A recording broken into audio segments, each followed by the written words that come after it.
Hey guys, just a quick note before we start things off here.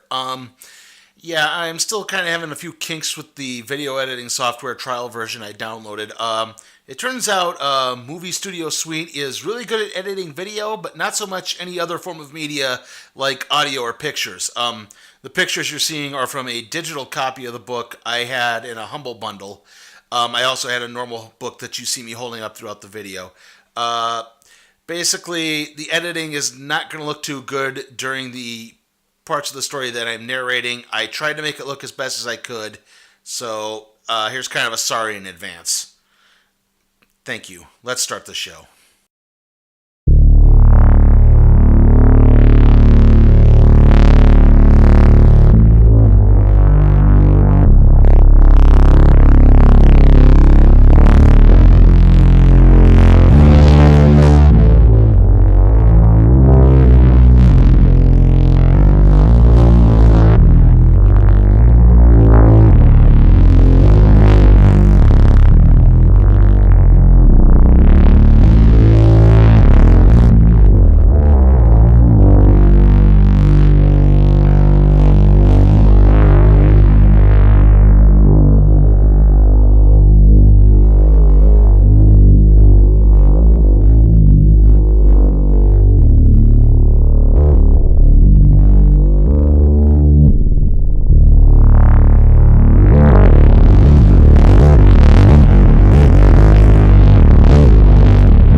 While visiting a Texas border town in 1932, writer Robert E. Howard would conceive of a new character for the burgeoning pulp magazine market. Now, Howard had had a few earlier successes with characters like Solomon Kane, Bran Mak Morn, and Kull of Atlantis, the latter of which would serve as a progenitor to this new character, a barbarian from the land of Samaria named Conan. Conan would prove to be a smash hit. 21 stories would appear in the anthology magazine Weird Tales. Howard would be credited with the creation of the genre of fantasy known as swords and sandals fiction. In 1966, several compilation books of Howard's stories would be compiled and released to the American public. Those books featured cover artwork by an artist named Frank Frazetta. Frazetta's depiction of Conan would go on to become the definitive look for the character. Conan's popularity would continue to grow in 1970 when Marvel Comics began publishing a comic series adapting Howard's stories. The series, which featured artwork by Barry Windsor Smith, would run for 23 years and even have a black and white magazine spin-off called The Savage Sword of Conan. The success of Marvel Comics is what led producer Dino De Laurentiis to bring Conan to the big screen with 1981's Conan the Barbarian, the first big box office hit for Arnold Schwarzenegger. The film would eventually get a sequel a couple years later, Conan the Destroyer, and that's best left forgotten. In the early 2000s, Dark Horse Comics acquired publishing rights to Conan, and they would begin reprinting those Marvel comics in volumes called The Chronicles of Conan. Then in 2003, Dark Horse would launch a new series in which Conan's adventures would be covered chronologically. The first volume of these adventures was collected in Conan, the Frost Giant's Daughter, and Other Stories. Now, before a bunch of Howard enthusiasts start jumping on me, yes, I am aware that technically the first Conan story published was called The Phoenix on the Sword. However, that actually takes place at the end of Conan's adventures, where he's become king of the land of Aquilonia by his own hand. Technically, the first story chronologically for Conan is The Frost Giant's Daughter. And with that, let's crack open Dark Horse's Conan Volume 1, The Frost Giant's Daughter, and Other Stories.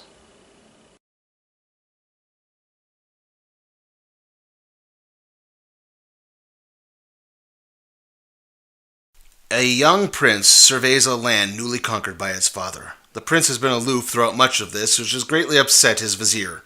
The prince points out that this has been the same as previous lands his father has conquered, and now reigns over. It's then that the prince and his vizier are informed of a discovery in some ruins, a hidden chamber containing a vast amounts of gold and other assorted jewels.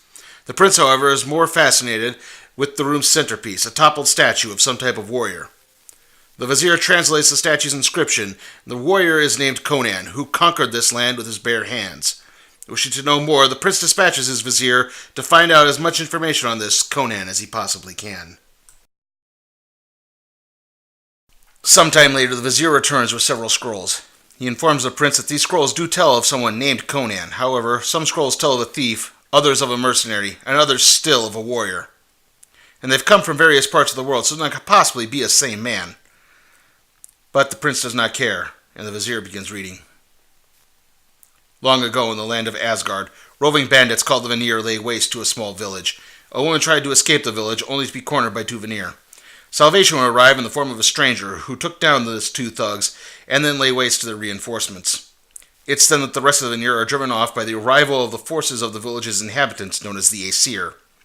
One of the Aesir, named Charles, orders the others to attack the stranger, believing him to be working for the Vanir. The stranger fights off the Aesir, which impresses their leader, Njord. The stranger introduces himself as Conan, a Cimmerian who would never fight along Arnalist scum like the Vanir. The girl Conan saved, who is Henga, Njord's daughter, backs up Conan's story. So Njord invites Conan to dine in the village after the dead are taken care of in a funeral pyre. Conan asks about the pyre, and Njord states the obvious. The tundra is far too hard-scrabbled to bury the dead in, so they have to dispose of them this way. Later, Conan sits at Njord's side during dinner, and Njord inquires why a Cimmerian would venture this far north. Conan replies, he's seeking the land of Hyperborea. Hyperborea is an ancient land considered to be in the far north that at first appeared in several ancient Greek texts. The land is considered a paradise that is protected from the cold somehow, and its residents are thought to live forever. Other lands that appear in the Conan stories include Conan's homeland of Cimmeria, Aquilonia, where Conan eventually becomes king, Brytheria, and Numidia. Conan says he first heard of Hyperborea from his grandfather and vowed to visit the northern paradise one day. Njord asks Conan if he could delay his journey a few days to help the Aesir take out the rest of the Vanir. Conan accepts, and later that night sneaks off for a tryst with Henga. The tryst was not so secret, as the next day the other Aesir ribbed Charles about it. Charles had been angling to marry Henga. Charles fumes as Conan leads a scouting expedition and the Aesir head off. Conan's scouting group gets jumped by a group of small Vanir. Conan is the only survivor, but he does take out the Vanir. He then starts to make his way back towards the others, fearing they may have also been ambushed, when a mysterious woman suddenly appears. The woman taunts Conan as she runs away, with Conan in pursuit. Eventually, he pursues her into an icy canyon.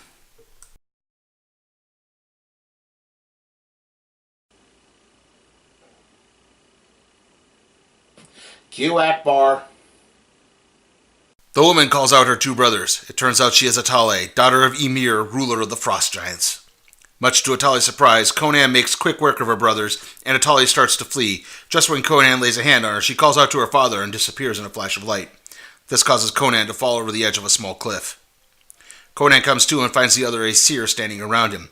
They fought off the Vanir ambush, and Conan starts to explain what happens when Gorm, another Aesir scout, realizes the story. Atale is said to lure soldiers from the battlefield to their deaths. The other Aesir play off the story as a mere legend, until Conan discovers that he is still holding Atale's sash. Well, I certainly hope you enjoyed the lone appearance of the Frost Giant's daughter in The Frost Giant's Daughter. And yes, I'm aware that this is technically called The Frost Giant's Daughter and Other Stories, but still, her appearance seems a tad brief for a title that would seem to indicate she's the main antagonist. The next day, Charles silently stews until another trooper named Einar arrives. It's then the two begin plotting. The two continue scheming on through the night and then slip out of the camp to meet with someone. The next day, Charles approaches Conan and offers to show him a path to Hyperborea after they're finished with the Vanir. It's then that the group comes across the Vanir. The battle barely begins when a terrified Vanir chief named Tyr approaches Njord and offers his life in exchange for his men's. Njord accepts the offer, and the Vanir are taken hostage, just as the Aesir prepare to return home. The group is then jumped by several giant humanoid creatures. It turns out that these are Hyperboreans, and they quickly overwhelm the group. The last thing Conan sees is Charles and Einar slipping away before he's knocked unconscious. The Hyperboreans then drag Conan and the others away. Okay, I'm going to use this little interlude to touch on something that maybe is bouncing around in your head. I really don't have any intentions at all at covering the Marvel Comics series, which is collected in the Chronicles of Conan line of comics. It just kind of feels a little repetitive, as a lot of the same material also shows up in the Dark Horse run. And to me, that would be kind of like reviewing Alfred Hitchcock's Psycho and then reviewing Gus Van Sant's Reshoot from the late 90s. Yeah, there might be a few cosmetic differences here or there, but it would still be reviewing the exact same story twice. Conan and the other Aesir are taken to Hyperborea, where they are drugged into servitude and forced to compete in gladiatorial combat. A few times, Conan slips out of the mind control, only to quickly get overwhelmed. When he comes to, Conan finds a Hyperborean slave girl named Isamini standing over him. Isamini gives Conan a special herb to block the Yellow Lotus, the Hyperborean mind control formula. Isamini explains that the Hyperboreans did learn the secret to immortality, but only they know it. Anyone they encounter just gets enslaved. Isamini asks Conan to free her. She's seen him fighting in the gladiatorial arena, and Conan agrees, but he will need more herbs to flee the other Aesir. Isamini promises to get him some more. The next day, Conan plays off being a puppet until an alarm goes off. It's a ritual that the Hyperboreans perform when one of them grows weary of life. Said Hyperborean goes to a chasm known for its high winds and leaps off. Then that Hyperborean's slaves are cast off after them. Later, Conan goes to Isamini, who explains what just happened. The slaves are considered extensions of the Hyperboreans, so they too must meet their fate. She then gives Conan some more herbs, and the two seal the deal. The next night, Conan sneaks down into the Hyperborean catacombs to find out some more secrets. What he finds are slaves preparing the bodies of a few Aesir, including Gorm. A strange mist emerges from the bodies, who soon die afterwards. Conan attacks the slaves, and one of them explains that stealing the souls of the people is the key to Hyperborean immortality. Word of Conan's actions make their way to the Hyperborean master of Isamini, Aishitiana. He orders the release of a group of lions. The beasts prove too much for Conan, and he slinks back to Isamini, who has some news for him. Aishitiana has decided that tomorrow he will cast himself into the chasm. Conan says he needs more herbs to free the Aesir, so Isamini gives him the rest of her supply and prays for success throughout the night. The next day, Conan manages to slip the herbs into the breakfast of the Aesir, and a few hours later, the Aesir regain control of their bodies and join Conan in attacking their guards. The rebels make their way through the city, and Conan splits off from the group just as they start approaching the chasm. However, behind him, the Aesir get overwhelmed. Conan makes his way to the platform and confronts Aishitiana. The Hyperborean easily knocks down Conan with a spell, and then continues towards the chasm. Conan comes to and finds the Aesir and Isamini both being mind-controlled and heading towards the chasm. He valiantly reaches out to stop them, but it's of no use.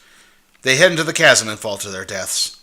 Conan then angrily rises to his feet, but rather than confront the Hyperboreans, he leaps off the platform into the chasm. However, Conan isn't falling, he's merely climbing down the wall of the chasm. He finds his way to the bottom, which is covered by the decayed corpses of humans and Hyperboreans that are being eaten by scavenger bugs. He fights the carrion eaters off and locates a dying Njord. With his dying breath, Njord asks Conan to build a pyre. Conan honors the requests and burns the bodies of the Aesir and Isamini. Conan then works his way out of the chasm, but not back into Hyperborea. Instead, Conan ventures into the neighboring land of Brythunia. There, he uses a few gold trinkets to get room and board for the night, and then sets out to find the two who betrayed the Aesir, Sharl and Einar. Conan tracks down Sharl and informs him of the death of the Aesir before killing him. Conan then goes after Einar, who tries to explain that it was all Sharl's idea, and Conan was the only one to be taken hostage, not the Aesir. Conan doesn't care and kills Einar and well. When the village magistrate tries to arrest Conan, the Cimmerian grabs the magistrate and points out what Sharl and Einar did, and that anyone who aided them would meet the same fate. The magistrate stands down and offers Conan free room and board for the night. The next day, Conan leaves to the south in the land of Namidia. He vows never to go north again. His last request is to take the corpses of Sharl and Einar and bury them in the cold, cold ground. And so concludes the first volume of Dark Horse's Conan run, The Frost Giant's Daughter, and Other Stories. How was it? Well, I really enjoyed it. I mean, I really like the framing device with the idea of it kind of being like an oral tradition passed down through the ages and then it being transcribed, you know, kind of like old stories of myth. Also, obviously, the artwork is so top-notch. Carrie Nord is right up there with like some Barry Windsor Smith in terms of drawing barbarians, and it's really fun and really throughout the whole thing.